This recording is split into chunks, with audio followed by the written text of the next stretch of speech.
Oh, good afternoon and welcome to the preview of the Caulfield Cup meeting. Not a bad card. As I wrote up earlier in the week, I don't think the Cup's much good, but that seems to be the trend anyway. It's a race that's certainly lost most of its gloss now, and it's nothing more than a weak staying handicap. So it's probably more relevance for horses warming up for the Melbourne Cup rather than worrying about trying to win this and copping a 2 or 3 kilo penalty and ruling you out of the other. The early three races, not really interested in those. 3-year-old races, so I don't generally bet in them.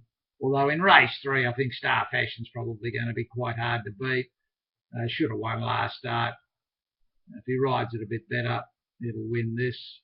Don't really like anything else in the first 3 races. Race 4, same sort of thing. Famishon, I think this is getting close to a win. It's got a chance in a race like this, but again, a race that I'm not remotely interested in. Now, from the spring attack point of view, we get a little bit more interested now from race 5. There's a jackpot in the Big 6. I think that's guaranteeing 2 million, 1 million. I think it's 1 million. So we're compelled to play, and we start with the first leg being race 5. Probably number 11 I've got on top at the moment, Suma Karai. Barrier 1 should get a nice spot. It was a nice win first up. Wouldn't need to improve much to be prominent in this. There's a lot of chances in this. There's probably 7 or 8 that could win the race. Avoid Lightning. It'll take a bit of improvement from the first up run. Anise, always around the place, definitely got a chance. Octavia, barrier 14, absolutely no favours for it there. But if it can get across quick, it might be still a chance. L'Espresso, it's got terrific form, resuming from a spell. Never won first up, but placed twice. Weir's training really well at the moment. He's firing his stable, so it has to be included. Royal Bender, probably a little bit short for it and would have preferred a wet track, but I haven't ruled it out completely at this stage. Chic and Skate, this must go in, of course. Pretty smart horse, this. And I've left Members Joy in, so looks like we probably open up with about 8 runners at this stage. At the initial preliminary look. I've got 11 on top from 4, 10, 2, 1, 9 and 6. We go to race 6. Good race. Strawberry Boy. I think this is a much better race for it. We probably don't want him to lead on it. My biggest concern, of course, is Moody Nolan. I mean, these guys are totally out of form.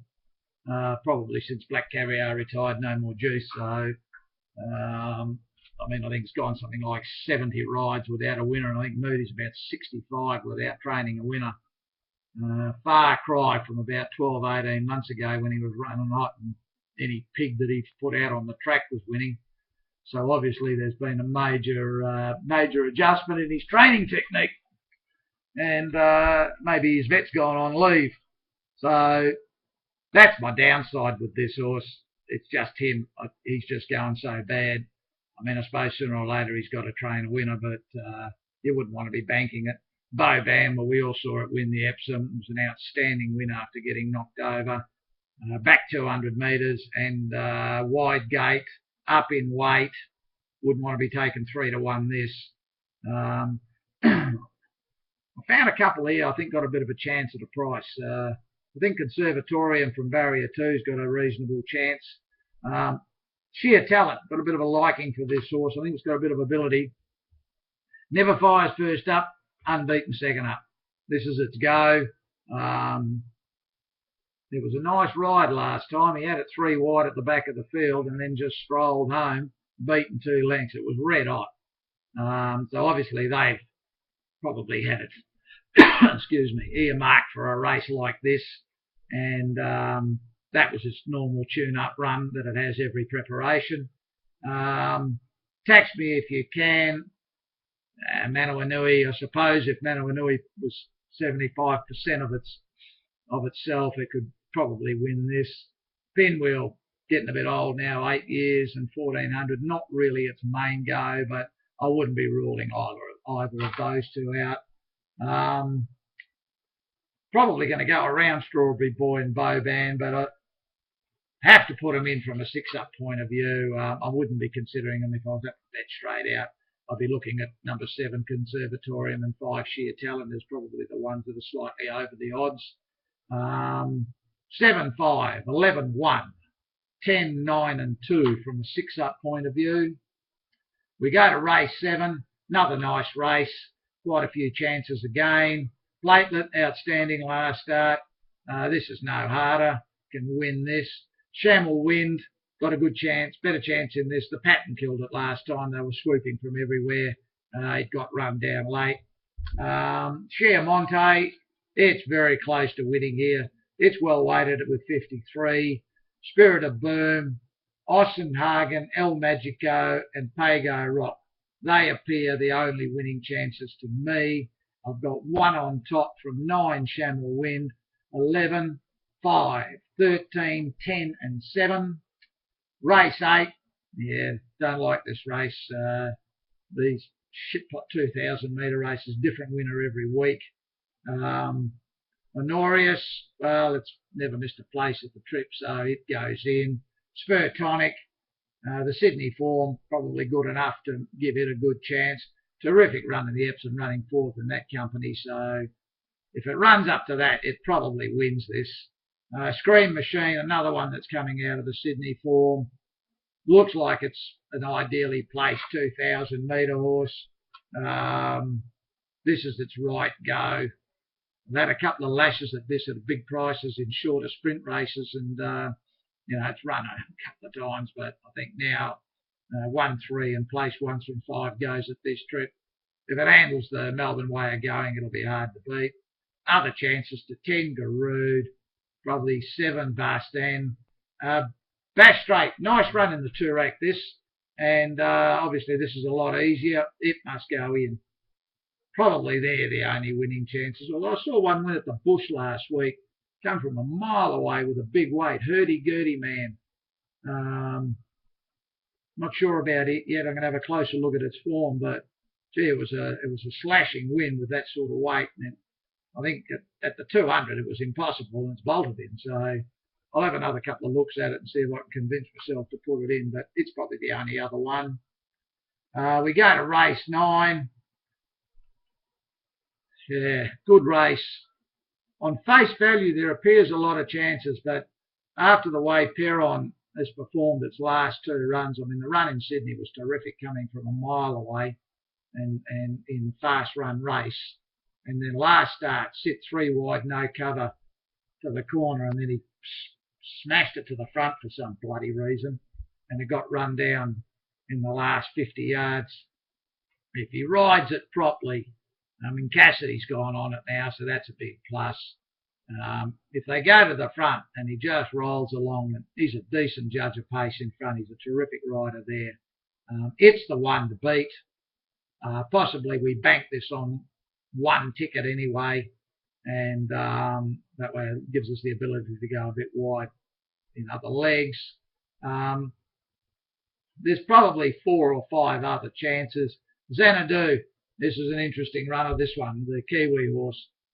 Probably 12 of its last 15 runs has been in Group 1s. So, and it's won a few of them as well. It's a pretty smart horse. Barrier 14, no favours, and naturally they bought their log to ride it. That's also not going to help. But it'll be a price. We'll be including it. Red Tracer, it was another one, a bit like Perron, up what it did in Melbourne. This thing did up in Sydney. Sat 3 wide, no cover. Got run down late. It was a big effort.